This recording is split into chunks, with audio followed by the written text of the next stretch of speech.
নমস্কার বন্ধুরা, আমি ম্যাজিশিয়ান রয়। 2025-এ আবার নতুন করে পদ্ম কী করে চাষ করব গামলায় ছাদের মধ্যে সেটা দেখানোর চেষ্টা করছি। আমার কাছে 10 ইঞ্চি হাইট আর এইভাবে 15 ইঞ্চির একটা গামলা আছে।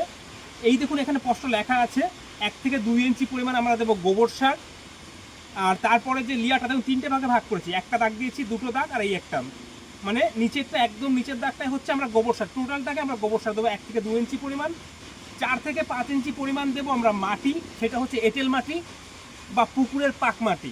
আর তার উপরে দেখুন এখানটা লেখা আছে পুরোটাই জলের লেয়ার। এই তো আমরা গামলার সাইজটা দেখিয়ে নিলাম। এবার এর মধ্যে আমরা কি করে রেডি করব সেটা দেখানোর চেষ্টা করছি। আর এর জন্য রয়েছে আমার কাছে 1 বছরের পুরনো গোবর সার। অনেকে অনেকভাবে করে, আমি আমার পদ্ধতিতে আপনাদেরকে দেখানোর চেষ্টা করছি। আমি গোবর সাথে আর কোনো রকম ফাঙ্গাসাইড বা কোনো কিছু দেইনি, যেহেতু আমাদের বাড়ির গোবর সার। 1 বছরের পুরনো গোবর সার আমি নিয়ে নিলাম। তাহলে আমি প্রথমে দিয়ে দিলাম গোবর সার। গোবর সারটা দিয়ে দেখুন ভালো করে 1 ইঞ্চি পরিমাণ গোবর সার দিয়ে দিয়েছি আমি। মাটিটাকে গোবর সারটাকে একটু চেপে নিলাম। আর আমার কাছে আছে পুকুরের পাক মাটি বা এঁটেল মাটি। আপনার পুকুরের মাটি না পেলে গার্ডেন সয়েলটাকেও কাদা করে নিয়ে সেই মাটিটাকে দেখুন, মাটিটা কত সুন্দর কাদা হয়েছে একটু দেখলেই বুঝতে পারবেন আপনারা। আগে দেখাচ্ছে, একদম দেখতে বুঝতে পারছেন আশা করি। তো আমি প্রথমে এরপরে কি করব, এই মাটিটা দিয়ে দেবো এই গোবর সারের উপর, ঠিক এইভাবে।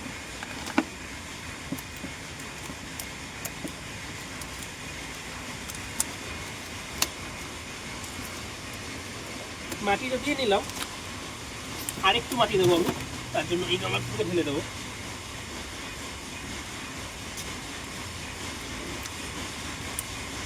যেহেতু আমার ছাদের মধ্যে করি তাই বেশি মাটি দেবো না আমি গামলায়, যথেষ্ট আছে মাটি। মাটিটাকে আমি রেডি করে নিলাম। এবার দেখুন আমি যেটা করব সেটা হচ্ছে আমার কাছে আছে টিউবার বা কন্দ যেটা বলে। দেখুন এই যে গোয়িং টিপ যত ভালো থাকবে সেটা ভাববেন সেটা তত ভালো ভ্যারাইটি টিউবার।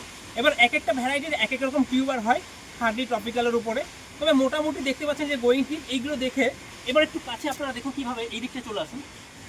আমি একটু সাইডে গামলার থেকে 2 ইঞ্চি ভিতরের দিকে ঠিক এইভাবে একটুখানি মাটি সরিয়ে নেবো। সরিয়ে নিয়ে টিউবারটাকে জাস্ট আস্তে করে আলতো করে এখানে বসিয়ে দিচ্ছি। দেখুন আমি কীভাবে বসালাম, আপনারা একইভাবে বসিয়ে জাস্ট টিউবারে এইখানটা অল্প একটু মাটি, যাতে চোখগুলো না ঢেকে যায়, বাকি এইভাবে মাটি দিয়ে দেবেন।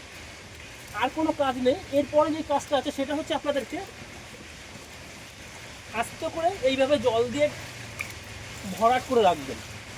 পুরো গামলাটা জল দিয়ে ভরাট করে যেখানে 5 থেকে 6 ঘন্টা রোদ লাগে সেই রকম জায়গায় আপনাদের গামলাটাকে রেখে দেবেন। এই অবস্থায় রেখে দেবেন। আর 7 থেকে 8 দিন বা জল কমে গেলে জল দেবেন। দেখবেন নতুন পাতা আসবে, আশা করি খুব তাড়াতাড়ি গাছের মধ্যে ফুল আপনারা দেখতে পাবেন।